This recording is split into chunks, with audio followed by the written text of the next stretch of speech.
America అంటేనే country of immigrants అనే పేరు. అందువల్లే ఏటేటా అమెరికాలో వలసదారుల జనాభా పెరుగుతూ ఉందనేది వాస్తవం. కానీ తాజాగా వెల్లడైన ఒక సర్వే ప్రకారం అనేక దశాబ్దాల తర్వాత తొలిసారి అమెరికాలో వలసదారుల సంఖ్య తగ్గిపోయింది. అధ్యక్షుడు డొనాల్డ్ ట్రంప్ అడ్మినిస్ట్రేషన్ కఠిన ఇమిగ్రేషన్ విధానాలే దీనికి కారణం. వలసదారుల తగ్గుదల కొనసాగితే అమెరికా ఆర్థిక వ్యవస్థపై ఇది గణనీయమైన ప్రభావం చూపుతుందని నిపుణులు హెచ్చరిస్తున్నారు. 2025లో అమెరికాలో నివసించే వలసదారుల సంఖ్య 58.1 మిలియన్లు, అంటే మొత్తం జనాభాలో 15.3%. 2023లో ఇది 59.3 మిలియన్లు, అంటే 16.8%. తొలిసారి తగ్గుదల నమోదైంది. అమెరికా చరిత్రలో ఇలాంటిదే చివరిసారి 1930 గ్రేట్ డిప్రెషన్ సమయంలో మాత్రమే జరిగింది. Donald Trump administration H-1B, H-4 visa జారీకి పరిమితులు విధించింది. దీంతో వలసదారుల్లో డీపోర్టేషన్ భయాలు అలుముకున్నాయి.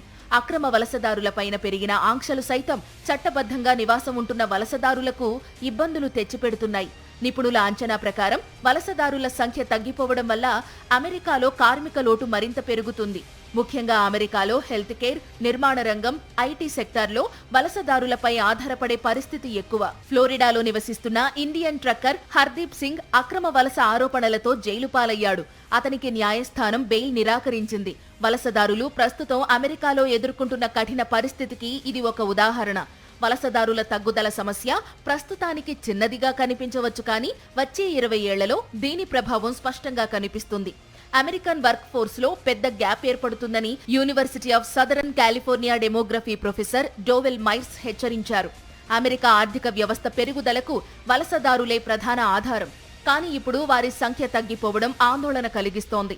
ఇమ్మిగ్రేషన్ తగ్గితే America technology, health care, labour మార్కెట్పై పెద్ద దెబ్బ పడనుందని నిపుణులు హెచ్చరిస్తున్నారు.